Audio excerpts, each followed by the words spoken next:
과인이 또 한 번 탄복했어. 모든 일을 손바닥 안에 있는 것처럼 혼이 꿰뚫고 있다니 과연 손뼉을 아니 칠 수가 없다. 한데 그들의 극비란 것이 무엇일꼬? 그거야 소녀도 모르죠. 전하. 그렇지만 소녀가 하고 싶은 말은 그 일에는 막대한 자금이 필요하다라는 거죠. 뭐 그 자금줄은 주화위조, 밀거래, 상단 장악 등 많죠. 그리고 진짜 중요한 것은 천지문은 그저 하수인에 불과하다는 거죠. 천지문을 조종하는 배후 인물이 이 모든 것을 지시했다고 보아야 해요. 그 배후 인물은 정말 극악무도한 자예요. 과천현 주전원을 폭파하여 사람의 귀한 목숨을 하찮게 여기고 또한 이번 운무관의 비극도 눈 하나 깜짝이지 않고 해치운 자예요. 머지않아 무슨 일이 일어날 것 같은 예감이 와요. 의명. 마냥 코 흘리게인 줄로만 알고 있었는데 어느새 이토록 성장한 거야?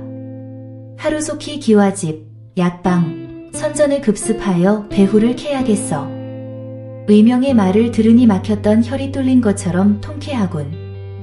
원패를 내줄 테니 내일 일찍 출발해. 전하. 의명 분보 받잡고 내일 일찍 출발하옵니다. 강령하시옵소서. 아침에 궁을 나선 이혜진은 옷이 무렵 과천 주막에서 식사를 하고 작설차를 마시며 느긋하게 휴식을 취한 후 역참에서 말을 바꿔 탔다.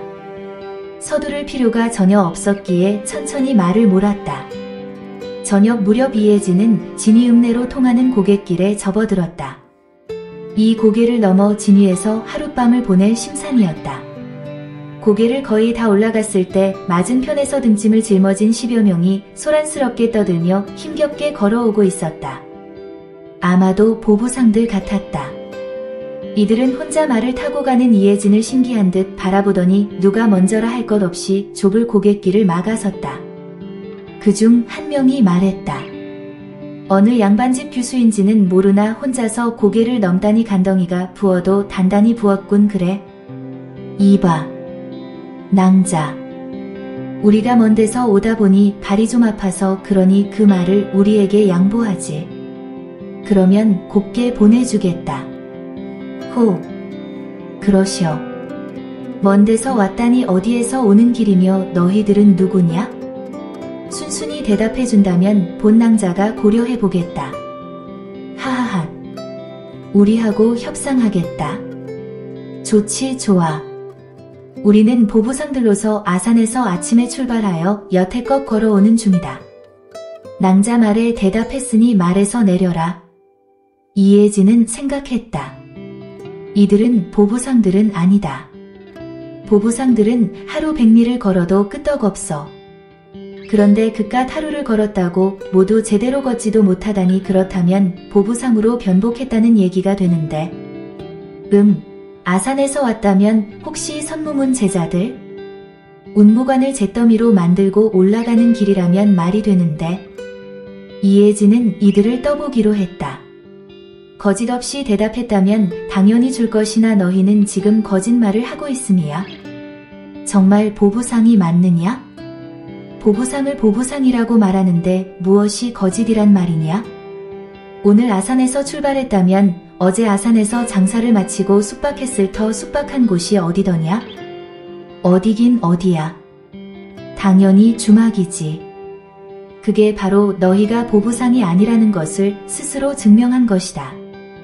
전국의 보부상들은 그들만의 숙소인 도방에서 숙박하게 되어 있다. 또한 너희가 짊어지고 있는 등짐도 너희가 보부상이 아니라는 것을 말해주고 있다. 우리가 짊어지고 있는 등짐이 뭐 어때서 그러느냐?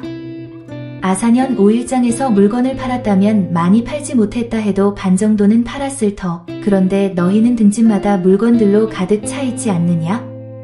더구나 그 등짐 중 하나는 칼이 가득 들어있는 걸로 봐서 너희는 분명 보부상으로 변장한 무인들이다. 내 말이 틀렸느냐? 이혜진의 날카로운 추리에 보부상들은 할 말을 잃었다.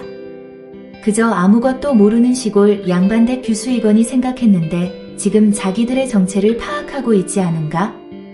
이렇게 된 마당에 낭자를 그냥 곱게 보내줄 수는 없었다. 우리들의 정체를 안 이상 낭자는 살아서 이 고개를 넘어갈 수는 없다. 호호. 그러냐? 죽을 땐 죽더라도 너희들이 누구인지 알고는 죽어야겠다. 다시 묻겠다. 너희는 누구냐? 곧 죽을 몸 알아서 무엇하느냐? 곱게 목을 받쳐라. 애들아, 칼을 꺼내라. 말이 떨어지자마자 무기를 짊어지고 있던 자가 짐을 내려놓고 칼을 꺼내 한 자루씩 던져주었다. 각자 칼을 쥔 무인들은 마상의 이해진을 공격할 준비를 끝내고 서서히 좁혀왔다. 이해진이 말에서 내려 말을 옆에 나무에 묶은 후 앞으로 다가오는 무인들을 쳐다보며 말했다. 너희 스스로 말하기 싫다면 내가 말해주지. 너희는 어제 저녁 아산 운무관에 불을 질러 잿더미로 만들고 관주를 비롯한 제1대 제자 6명을 살해한 천지문 패들이다.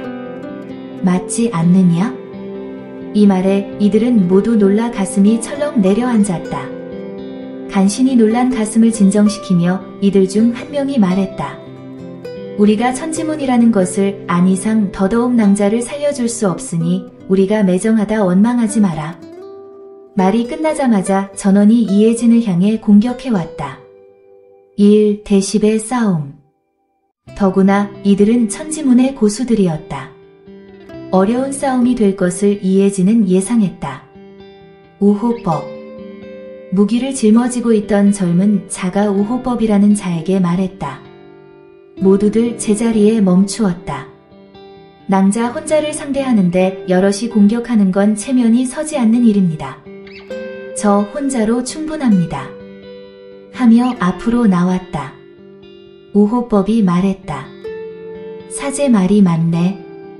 우리는 지켜보고 있을 터이니 빨리 끝내도록 하게. 그가 칼을 비스듬히 축혀 세우고 공격 태세를 갖추었다. 일단은 다행이었다. 거대문파 천지문답게 무더기로 덤비지 않아서 이해진은 숨을 돌렸다. 그러나 시간을 끌면 끌수록 체력적으로 불리했고 또 언제 한꺼번에 달려들지 몰랐기 때문에 이해진 역시 속전속결로 끝내야 했다. 공격해오는 그의 칼을 쳐내며 최상의 공격을 퍼붓자 뒤로 밀리면서 방어를 하던 그의 오른팔에서 선혈이 낭자하게 뿜어져 나오며 비명과 함께 쓰러졌다. 한 명이 뛰어가 그의 혀를 눌러 지혈을 함과 동시에 몸을 일으켜 세워 자리에 앉혔다. 단 한 번의 공격에 사제를 간단히 제압하자 이들은 놀랐다. 이해진의 무공의 깊이를 가늠할 수 있었기에 우호법이 외쳤다. 시간이 없다. 한꺼번에 공격하여 빨리 끝내고 서둘러 돌아가야 한다. 이 말에 이들은 모두 다시 공격 태세를 갖추고 서서히 다가왔다. 이해진은 평생 무공 고수 10여 명과의 싸움은 처음이었다. 공격해오는 천지문 패들을 필생의 공력을 다하여 방어함과 동시에 검풍과 검광을 찬란하게 내뿜으며 공격을 가했다. 그렇게 어우러지길 한 식경팽팽하게 우열을 가르기 힘들던 싸움판의 균형이 서서히 허물어지기 시작했다. 이해진이 지쳐 뒤로 밀리기 시작했다. 이해진은 이 난관을 뚫고 나가려고 이를 악물었다. 최찬의 예리한 칼날이 이해진의 목을 향해 찔러오는 위기일발의 순간 갑자기 비명과 함께 우호법의 칼이 땅으로 떨어졌다. 그는 한 손으로 손목을 움켜쥐며 망연자실하게 움직이질 못하고 있었다. 이해진은 갑작스런 우호법의 행동에 의아해하면서 주위를 살펴보았으나 아무도 보이질 않았다. 우호법의 부상에도 아랑곳하지 않고 천지문 패들은 이때다 싶어 맹렬하게 이해진을 공격했다. 이 공격을 이해진은 간신히 막아내기에 급급했다. 이마에는 땀방울이 흘러내렸고 그 고운 얼굴이 일그러져 있었다. 이 절체절명의 순간 누가 누군지 분간할 수 없는 싸움판 안으로 한 백발로인이 도포 자락을 휘날리며 날렵하게 날아들었다. 이해진이 뛰어든 백발로인을 보고 반가운 마음에 얼굴에 웃음을 띠며 소리쳤다. 사부님. 이 혼란의 와중에서도 이해진은 쪼르르 함경직에게 달려가 예를 표했다. 사부님을 뵈옵니다. 한문주는 제자 이해진의 손을 잡고 애정이 가득 담긴 눈으로 바라보았다. 잠시만 기다리십시오. 말하며 한문주는 천지문 제자들을 바라보았다.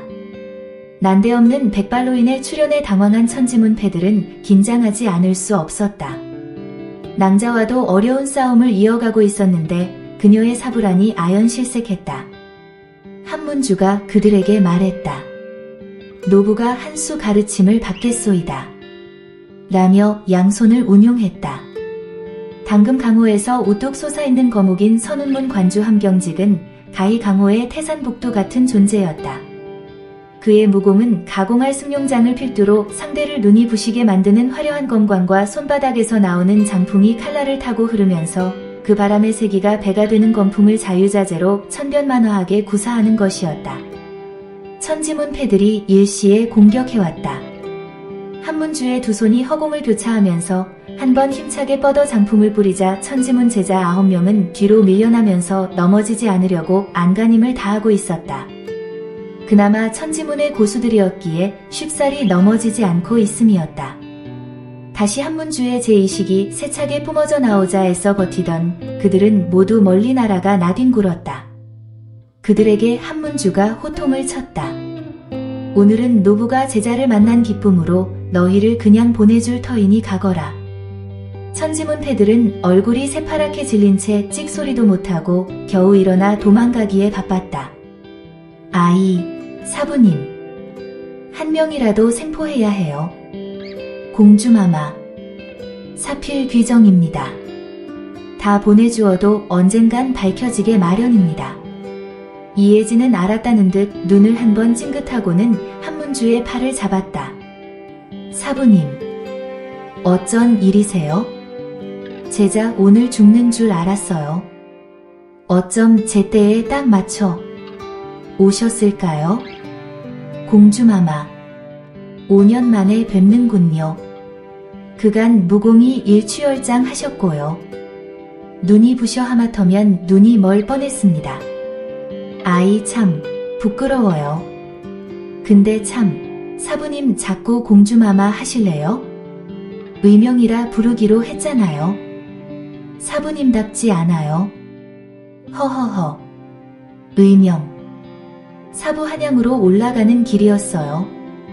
때 마침 이곳을 지나게 됐는데 랜낭자가 여러 명의 무인들과 한바탕 싸우길래 구경 좀 했지요. 검법이 눈에 이거 대번의 의명임을 알았어요. 그동안 무공 수련을 얼마나 했는지 보려고 나서지 않고 있었지요. 수련을 게을리 하지 않았더군요. 사부님. 하여튼 사부님이 나를 살렸어요. 한양에 서무사제를 만나러 가시는 거 맞죠? 그걸 의명이 어찌?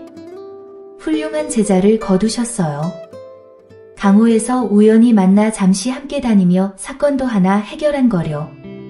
전화하고도 몇 번 대면도 하고요. 그러셨습니까? 그래요. 한대 사제는 전화가 사형이고 내가 사저인지 몰라요. 말하지 않았거든요. 아직은 밝히고 싶지 않아요. 이대로의 관계를 유지하고 싶어요. 사부님도 협조해 주셔야 해요. 알았어요. 허허허. 그런데 무가 사제인 줄은 어찌 아셨습니까? 사제가 전하에게 자기소개를 할 때 말했거든요. 무는 선무관에서 잘 지내나요? 그러며. 그런데 의명은 어디로 가는 중이었습니까? 아, 사부님도 들어서 아실 거예요. 아산 운무관 사건 말이에요. 오는 중 대충 들었어요. 강호의 큰 인물이었었는데 하루아침에 그 지경이 되다니 슬픈 일이지요. 전하가 나보고 사건의 진상을 밝혀보라고 하셨어요. 이미 천지문의 소행임을 알았기에 갈 필요는 없지만 엄영인이 가봐야 해요. 의명. 이 사부가 함께 가줄까요? 사부님과 함께라면 좋은 거려. 그러나 이제 힘든 일은 다 끝났어요. 괜히 가셨다가 사부님 고생만 하시니 어서 한양으로 올라가세요. 사제가 많이 기다리고 있을 거예요. 알았습니다. 공주. 아니 의명. 그런데 무가 자기의 신원에 대해서 말한 적이 있습니까? 아니요. 전혀 말하지 않았어요. 다만 예전에 사제가 한양에 살았었다는 사실 한 가지만 알고 있을 뿐이에요. 그것은 왜 물어보시나요?